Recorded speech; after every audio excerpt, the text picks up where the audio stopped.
Steven. Here we go. Everything about Steven. No. But I will say, we did a series on Psalms. That was for this, right? They went out of town. They went to a camp to go get away and to pray and write a song, and they came back with this song. Okay. And it's still streaming. 400,000 streams. Wow, that's really That's good. amazing. Mercy song, celebration worship. Can you sign my shirt after we're done? Or my pants, because my shirt's He charges. You charge? He does charge. For free? You're right. That's what happens. He charged you. When He hit says that while we're 400,000. recording. As soon as we're done, he's going to be like, look, man. Okay. Cynthia's here. Cynthia, hey Cynthia. Hi. Hey, guys. Introduce yourself. Good to see y'all. I'm Cynthia. All right. You introduce her. Cynthia is the director of Next Generation. How long have you been doing Next Gen? 15 years. 15. 1-5. Are you serious? Yeah. Wow. I know.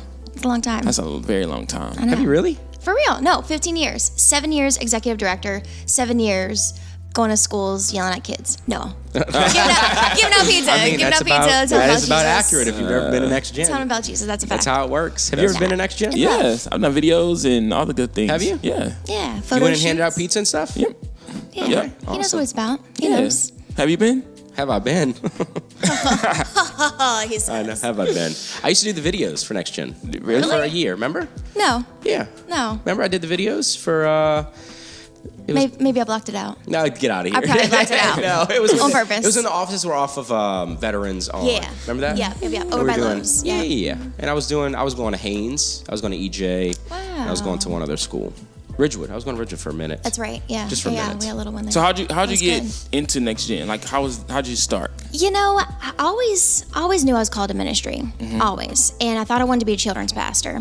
So I went to Bible college, studied children and family ministry. Gang. What? What does that mean? What does that mean? You went to Bible college? I did. Good for you. I did. Are you trying to do a shout out? Huh? Are you no, trying I'm to do a also at shout Bible out? college. No, that's all. No, I'm not They're trying just trying to to throw shade on me, that's all. Okay. No, I wasn't throwing shade. Oh, She because was. somebody didn't go to Bible college. Yes. Is that Wait, what that Steven, did is? you not go to Bible college? No. You didn't go? Oh, wow. Oh. Don't do that. I'm asking you a question. Don't do that. Anyways. Okay. This is why I'm not here. Okay. Anyways, you were saying you went to Bible college? Went to Bible college. King's College. That was second. Went to Christ for the Nations in Dallas. Right. I remember you said this Finished Sunday. Yeah. with the King's University. They're based out of Los Angeles. But I came home thinking I want to be a children's pastor because Yeah. that was my dream, Yeah. my life dream. And came home and did it, and I hated my life, and I didn't know why. And it wasn't the church, it wasn't the Yeah. job. Like, children's ministry is amazing. That's how it is. I still serve there. But you know how sometimes you have a dream, and you're pursuing that dream, and then you realize, oh, hold up, I'm not quite a good fit for this dream. Oh, yeah, like me trying to go to the NBA. Yeah, or trying to sing. Hard reality. Oh, is that We a hard supposed to be spot? making jokes. Is that a hard spot? Is that a hard spot? I like this. Did that I'm hurt? gonna position Did that my hurt? chair. Because I heard this you way. earlier. Okay, Cynthia, I just And want it you to know, wasn't- if you want to play this game, I play it very well.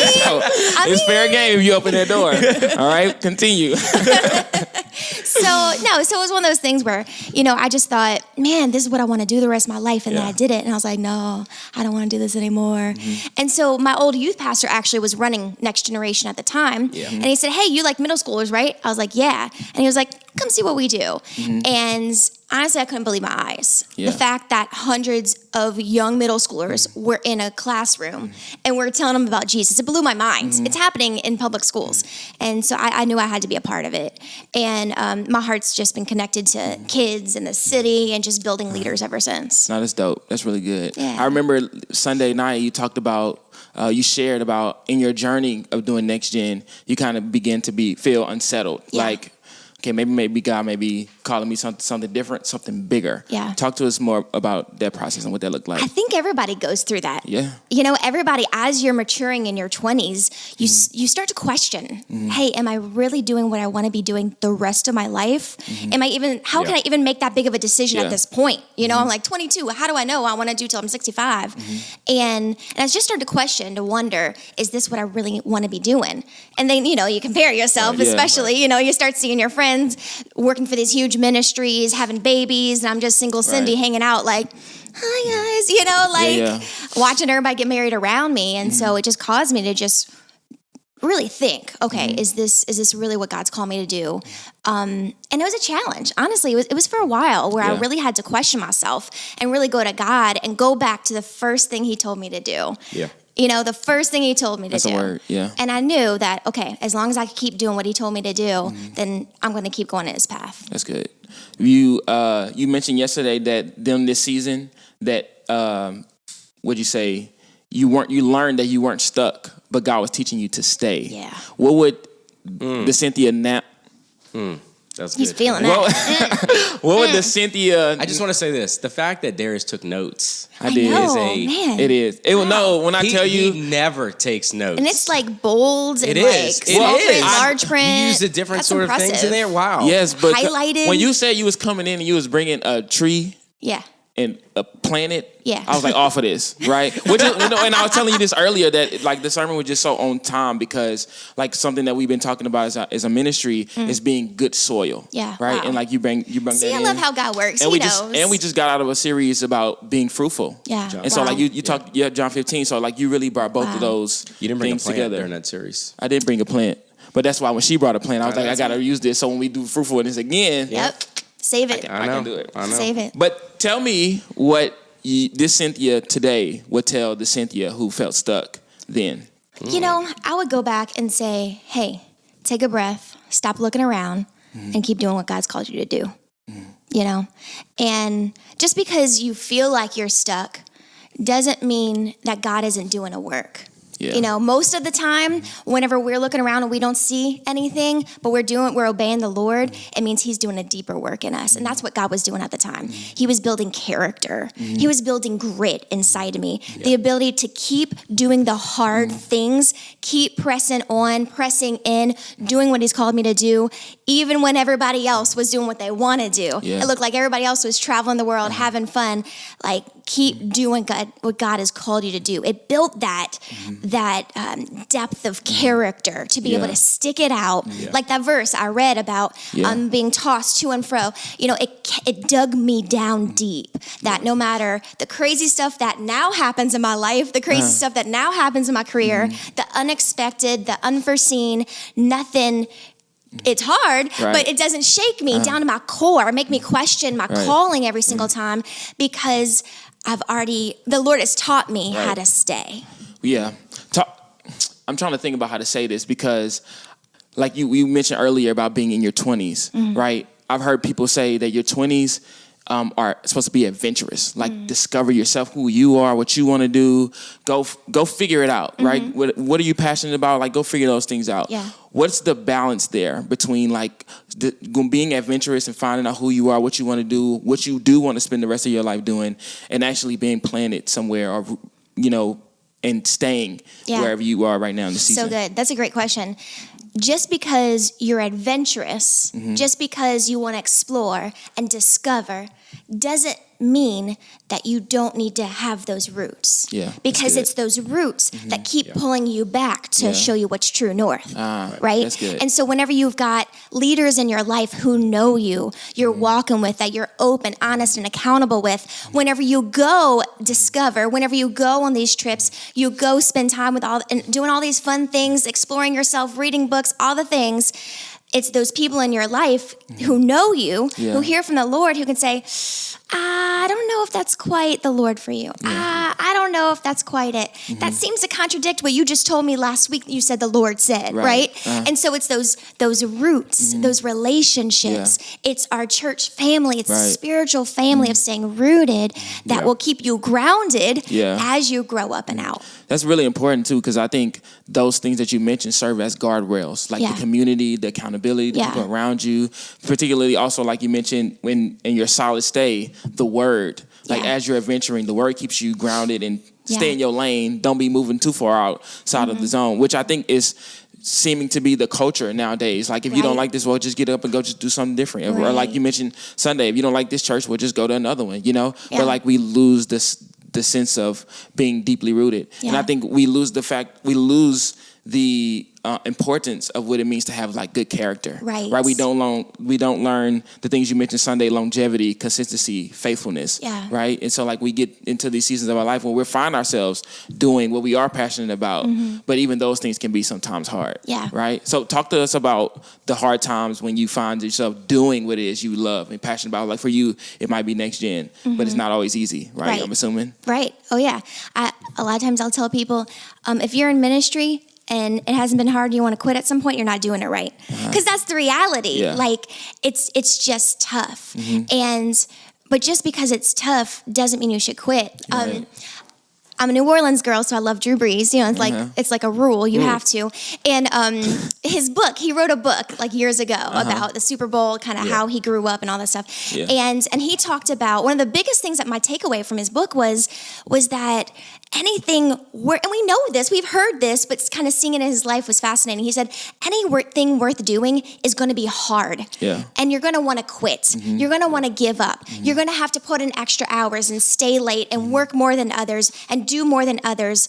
But that really is what makes it worth it. Yeah. And I think a lot of times people don't get to see the beauty and the pure joy of being on the other end of sticking it out, right? Being on the other end of, man, that was hard, but I'm so glad I didn't quit. Because then you get to look back and see the depth of character that God built in you and how God uses, it's just like how a diamond is made, it's under pressure. You have to break it out of that rock. So many things, like gold is purified under pressure in the heat, right? And that's what God does with us. And so even if we're walking in our calling or you're trying to figure out your calling, it's that pressure that actually purifies you. Yeah. And now I can look back, I'm like, man, thank God. Thank God I stuck it out. Yeah. Thank God I've been here 15 years. Not a lot of people can say that. Yeah. I mean, Stephen can, because he's been here forever, but like not a lot of people can say that they've been here for that long. But whenever you are in a place, when you dig down deep for an extended period of time through the easy, hard, big highs, lows, God does a work in you and around you. Yeah. Yesterday I had posted something yesterday because I ran across it. I thought it was so relevant to what you were talking about. So there was this film that was made. It's called The Forest Man. It's this guy in India. He's the title that this country of India gave him is The Forest Man, because in 1970 he took a boat and he went to this island and it's like a desert, and he started planting seeds. And fast forward to today, he has by himself planted a forest that is more dense than Central Park in New York. Wow. And they went with him. He just went on a boat and he just took some things and he planted them. Wow. And like over the course of how many years is that now? 50 years? He's planted every day. Wow. And so if you they look from a distance and you see like this forest all the way out there, and you get closer and it's got like elephants and tigers, it's got all this stuff in there. And I thought that was just such a beautiful picture of like what consistency and longevity will do. Right. You know what I'm saying? Right. Like people want a forest overnight. Yeah. And it doesn't happen like that. Yeah. They want to inherit a forest. Yeah. But only, what does the Bible say in Proverbs? Like only one no one can share in the heart's joys. You know what I'm saying? Yeah. Like there's things in the city that happen or in ministry that no one can share in the joy that you have, because you've been here so long and you've seen so many things. Yeah. And so I think that it's important, as you're saying, to stay consistent, longevity, those things. But then you also made a statement about going to people and, sharing things. Yeah. And so one of the things that I'm super concerned about, and it's happened all the time, and I'm not referring to any situation at all, but having those conversations with many different people at many different churches, many different leaders, and not being planted at one. Yeah. Right? Yeah. And the confusion that brings, because they want to be rooted all over the place and not just be rooted in one place. Right. Like you were talking about, like somebody says something or didn't say something, so I'm going to go over here. Yeah. You know what I'm saying? And there's been times where I've had to have conversations and be like, look, I can't give you advice. Yeah. Because you're not here. Right. I'm so glad you've been coming for a month, but you belong there. Yeah. You know? Right. That's right. And so I think it's important to figure out. So how did you figure out where you needed to be planted? It's an interesting process in your 20s. If I grew up in church, right? And so growing up in church, we had to be at church. I didn't have a choice. Yeah. And so in my 20s then, I had a choice. And that was crazy, trying to figure that out, trying to navigate, Lord, where do you want me to be, right?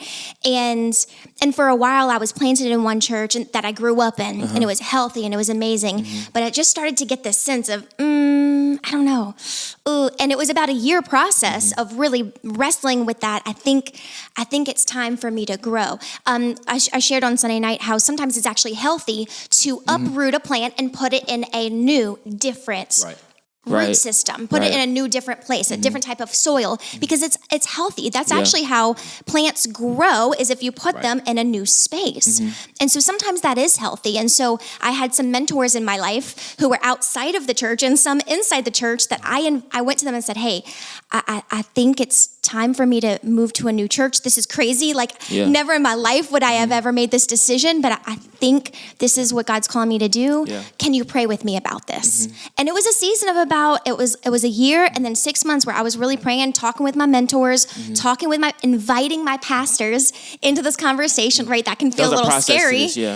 Where it's like, hey, pastor, I don't think I want to be here anymore, right? And that could be intimidating. That's typically how it happens. Right. But instead, it was, hey, pastor, I think God is doing something different in my heart. Can you pray with me about this? And I trusted that his heart for me was bigger than his own agenda. And thankfully it was. And he prayed with me and he said, okay, I trust that you hear from the Lord. Okay, go for it. Wherever he sends you, go for it, right? And so then it really became a journey of okay, where am I starting to be connected already? I already had some relationships in other churches, just through friendships, because it's New Orleans, everybody knows everybody. And so I said, all right, well, where am I already connected? Where are my roots starting to grow a little bit? Let me go test that out. And as I did, I just knew, oh yeah, this is the place for me. This is where I need to be, But that's the thing is as you grow older, it's super easy, especially today, because this is like you said, oh, I don't like that job anymore, I'm gonna move. Oh, I don't like this, I'm gonna stop, right? It's super easy to avoid confrontation, to avoid discomfort, and to avoid accountability. But it's only through relationship and honesty that you could ever have accountability. And that's where your roots really go down deep. Can I just say to the people who find themselves running to the next thing, something that I've learned and something that I've recognized even in other people's life is that often what you run from, it finds you in a different place. Always. You can only run for so long. It's going to catch wherever you go, you're there. Right. Your problems are there too. Right. So the issues are typically in the person. Right. So. What that leads me to the next thing you said when you're talking about serving stay, and there's an order to this. First you start here, where you are in Jerusalem. Then you go to Samaria and Judea, where the outskirts of where you are. And one of the things that really stood out to me is this: you said it's not just about order. It's about process. There's a process that goes into starting where you are and moving outward. Can you expound on that just a little bit? Absolutely. It's the process that builds character. And it's the character that God builds in you that produces that long-term fruit in yourself, but also in others. And when you allow yourself to go through the process, then that's when God can really do that deep work. A lot of times I know growing up, watching missionaries come and speak at our church all the time. Oh, I want to go out to Africa. I have a heart for all these children in Asia. I have a heart for these orphanages. That's great. But you're 16. It's time to start serving in your own backyard, right? And so it's God, he's going to take you through steps. He said Jerusalem, Judea, Samaria for a reason, because you have to start where you are. You have to build that depth of character to serve where you are. Because if you can't serve where you are now, you won't be able to serve there. Because you're going to want to get back because you don't have that depth of character that's going to make you stay. And at the end of the day, whatever God has called you to, he wants you not just, oh, that feels good, all right, move on now. No. He wants you to stay. He wants you to, if he calls you there, he's going to keep you there until it's time that he moves you, right? And so that process is uncomfortable. And a lot of times we want to avoid that process because the process is boring. For me, that process was 7 years of doing the same job in the same city as all my other friends were filtering through. And that was a hard process. Actually, one of my close mentors once said, why are you still here? Why are you still doing this? And I was like, I don't know. I just knew God didn't tell me to move yet. So I'm going to stay until he does. And I think that's really one of the hardest things about it. And I think at the end of the day, it's in one word, comparison. Because we got to look around at everybody else. And they're getting it. They have it now. And they pretend to have it. Or that. But I think it's that sense of but when you see it, when you see it like that, it's oh, they got it fast. Well, I want it fast. When God has you on a longer process that's going to build you deeper roots, that's going to be better for you in the long run, right? So it's something that we have to keep in mind as we're growing through our process. It's not like a microwave. It's not. Good fruit take time to grow, right? Yeah, but it's like a muscle too. trusting the process, trusting the God of the process really is a muscle because in my early 20s, mid 20s, that's what I wrestled with. Like, trusting God in this process of still being here 7 years doing the same job, no pay raise, but hey, loving life, doing what God called me to do. Right. But now in my mid 30s, it's still a process. Literally the other day, I have a coach, and I was talking with her, an executive coach. And I was like, man, I see these people running these big organizations. They have this huge staff. They have these huge buildings. How can I become a better leader so I can be that? Like, I've already been doing this for 7 years as the executive director. Why am I not there yet, right? Comparison. It sneaks in so easy. Right. And she said, Sin, it's all about the process. God is building, he's working, he's teaching you right now so that if and when you get there, you'll be able to sustain it. Yeah. Right? That's really good. And you also mentioned that going through this process, even in the highs and the lows, just sticking it out has allowed you to witness over your last 15 years, you impacting generations of people. Yeah. That's powerful. It's humbling. It's honoring because, I don't ever want to portray like, oh yeah, look at me. I've been here. So, never. It's just like, oh, thank God that he allowed me to still be here. Yeah. Thank God that he kept me. Thank God that he surrounded me with people with humble, hungry, honoring hearts who keep instilling. It's about character. It's about walking with the Lord. Just keep your eyes on Jesus because nothing else even matters. Like, thank God, right? That is the case because it's in my own doings by myself. I'd be like, see y'all, I'll be in Washington, right? But it's just like, man, it's his grace, right? It's God's grace that calls us and keeps us and allows us. And for me, the reward is seeing the kids of my friends from high school who didn't know Jesus, but they were bringing their kids. Right now, the reward is seeing the kids who got saved at a Next Gen Club right now in Israel on a mission trip. Right? This kid would never be in Israel if it wasn't for God having this ministry there, encountering him, and it's humbling and so honoring to be able to see. That's my reward. That's my fruit when I get to see that. Yeah, that's dope. I remember. So you become essentially a spiritual grandparent. Right, in a way. That sounds weird to say, but sure, yeah. I remember I was years ago. There was this thing with Passion, and Louis Giglio was talking to some leaders, and he was talking about how here's my challenge to you: stay where you are for at least 10 more years. And everybody was like, Wait, what? And he was like, yeah, stay where you for 10 more years because I am a spiritual grandfather. Wow. And I want to tell you that the joy of a grandparent is exponentially more than the joy of a parent. Wow. Because now I get to do all these things and whatever. And that just kind of stuck with me because it's like, it takes time to get there, right? You don't just wake up and you're a grandparent. No. It's like you said, you've seen the kids of the kids, But how many people can say that? Right. And what an honor. And so many people in New Orleans, Metairie, Kenner, we love our city, right? We're like, who dat? Saints, right? Yeah. That's cool. But what if we all stayed long enough to see it transformed, right? What if we all said, I love this city so much, I'm willing to stay here to watch God do an incredible work in the lives and the families of this city? Like, what if the people listening here now are like, I love New Orleans, cool. Well, let's stick it out and let's serve the city until we see God change it. Yeah. Like, what the heck? What would happen then? Leaving is the easiest thing to do now. Yeah, it is. Because as we've progressed through time, it's like, get on an airplane and go. Yeah. It's easier to go relocate and get another job or do something else somewhere else. Staying is the hard part. Yeah.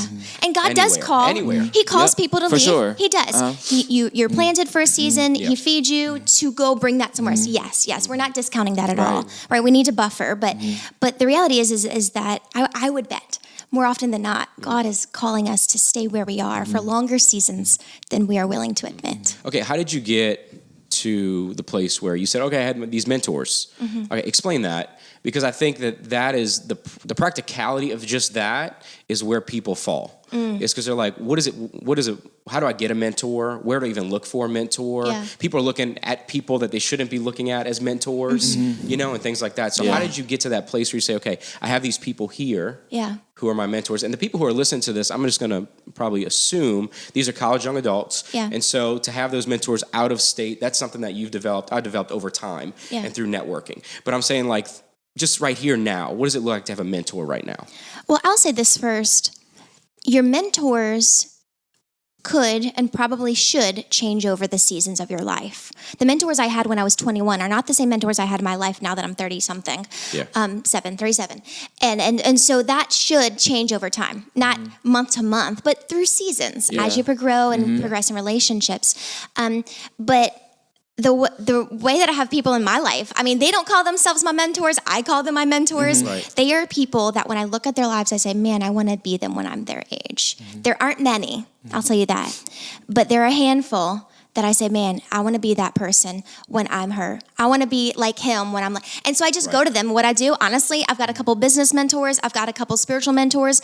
I'll call them and say, hey, can I take you out to lunch? I'm going to buy you lunch. I want to ask you 20 questions. I have my list right here. I want to ask you all the things. And I do the same thing. And usually I'll say, hey, can I have just 30 minutes of your time? I just want to ask you all the questions. And I'm prepared and I'm writing down I'm like, hey, I'm going to just write all this down so I can take notes and read it later. And more times than not, they give me an hour and a half instead of 30 minutes. Because they feel valued. Exactly, yeah. And so it's not, you know, a lot of times people are like, oh, I want my pastor to be my mentor. Well, that's good, but it's not always appropriate. Sometimes there are other people in your congregation that are a few steps farther than where you are, whether spiritually, relationally, or in your profession, where if you could just sit down with them, ask them, hey, I would just love 30 minutes of your time. I will buy you lunch, and I just want to learn from you. Tell me how you got to where you are.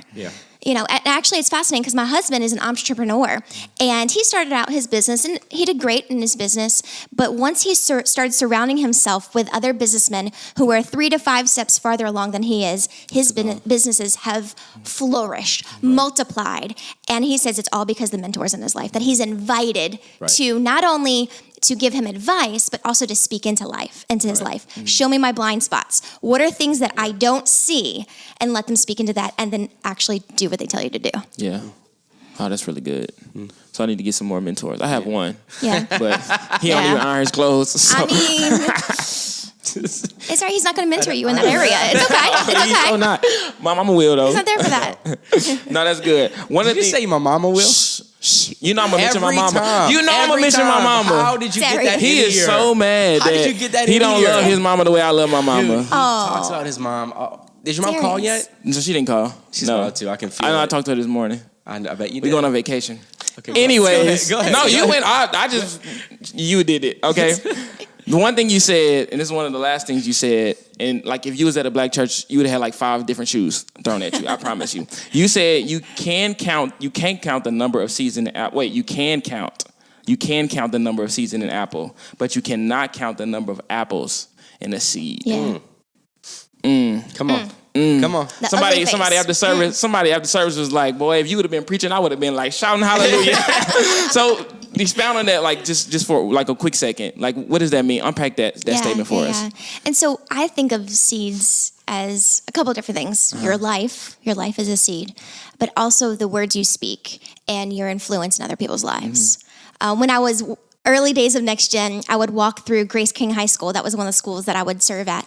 And I would walk through the hallways, and I was a little 22, 23-year-old, skinny, tiny little thing.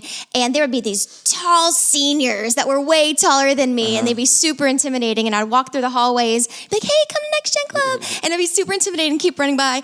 But then the Lord started to show me, hey, no, anytime you see them, anytime you talk to them, you're casting a seed. You're casting a seed of my kindness, of my love. And if God's presence goes with us, then we're like carrying his presence, right? Wherever we go. And so I started, when I was walking through the hallways, I started to see my interactions with these tall seniors who are intimidating as seeds. And every time I'd say, hey, come Next Gen Club. How are you doing? I'm thinking about you. You know, God loves you so much. Yeah. And those would be seeds of God's word, just investing. And so we love that verse. I mean, we love that phrase, and it could be a proverb. It could be a proverb, because it's, you know, whenever you know your life and you know how, okay, I'm just one person. Okay, well, what can I do? Well, the more words you share, the influence you have on people's lives, the relationships you build with people, you never know how God is going to multiply that. And God's a God of multiplication. Right. And so even just walking through the hallways, talking to these kids, I never knew which one of those kids would actually come to Next Gen Club, which one of those kids would actually get saved. But now I look back and I see, oh, that kid got saved. And because he did, he brought his family to church. Right. And now his family got saved. Now they're going to be spending eternity in heaven. Now they're grandkids. And now it's multiplication, right? right? And so that phrase really just means multiplication to me. That whenever you use what God has given you, you invest that in others, God is always going to multiply it. Which is good. That's like really rich, because if you are living as an everyday missionary and like you are planting those seeds, it can easily become discouraging when you don't see results. Right? When the people that you've been pouring your everything into, like, isn't growing the way you want them to grow, isn't taking serious the thing that you're telling them. And so like you get discouraged and you want to quit. Like you want to throw in the towel. You want to say, God, look, I tried to do this thing every day and it's just exhausting and it's tired. But if we can shift our perspective and know that the seeds that we're planting will be watered by the Lord and he's responsible of the growth in their life and them at some point owning it for themselves, then like everything will be the way God wants it to be. And like, that's just the only place we can really find rest. Right. So much of this just comes back to just do what God told you to do. You know, and if you don't know what he did, go to his word, you know, because he said, hey, I'll show you my word, right? And so just do what God told you to do. Keep your head down. Keep doing that thing. And he's going to bless and flourish and multiply it. Just be faithful. Thank you so much, Cynthia. Yeah, thank you. This is an honor. You brought it again. I appreciate it, God bless you. Well, closing question. What song would you sing if you were at a karaoke night? Your number one song. Like if you can crush this song, you'll get $1 million. But you gotta crush it and like knock it out the park. Don't be mad about this. Don't be mad. Don't hate me either. Don't Stop Believing. It's my ringtone. That's a good karaoke song though. My journey. That's your. I know. It's hold on. It's sad. It's sad. See, when you living as an everyday missionary, you gotta. Don't judge. No, I'm for it. Don't judge. Steve, what about you? It's so good though. You can't stop believing. You can't stop believing. Don't stop. Amazing Grace. Stop. I'm just joking. Stop. The reimagined version. He oversaved. Honestly, it'd probably be an Eminem song. Don't judge me. I just know it. Look, there was a season of my life where that's all I listened to, and I'm trying to pray it out of my life. But you know, no, I'm not trying to bring that season back. Right now. But it's just like you hear a beat and you're like, let's go. You know, an Eminem beat, huh? Unfortunately, Prime Eminem. Yeah. Prime Eminem. Yeah, like 2005, 2006, I think. Around. I was in high school. This is before I got saved. Can you give us a preview? Nope, absolutely just a little bit. 5 seconds. Nope, can't. He'll give you a beat. No. No, don't get Well, we're having a karaoke night this Saturday for our summer social. So and fun. I do have a song, but they're going to have to show up to figure it out. Okay. Is it a secret? Oh, yes. The karaoke night is a secret worship audition according to Taylor. Okay. So Taylor's going to be in the back of the room filming. Taking notes, making sure that everybody who can sing shows up for worship. That's how Josh Groban got famous. Remember that? He stepped in for Celine Dion. She needed somebody to step in, and he sang. Wow. That's a word. That wasn't karaoke, though. It was like close enough. Really? Doing karaoke. You gotta watch him because he do be saying stuff sometimes. And also to close our series, we're having a missions panel this Sunday. I'm excited. So Next Gen's gonna be there. So we're gonna have some other missionary organizations as well, just sharing more about how we can get plugged into our city and serve in different ways. Because if we're really going to live on missions, we want to put our money where our mouth is, right? Don't just talk about it, be about it. And so thank you for coming last week and bringing your organization to the panel because it's going to be really good. So we appreciate it. Yeah, thank you. Appreciate it. All right. Love y'all. See y'all later. Bye.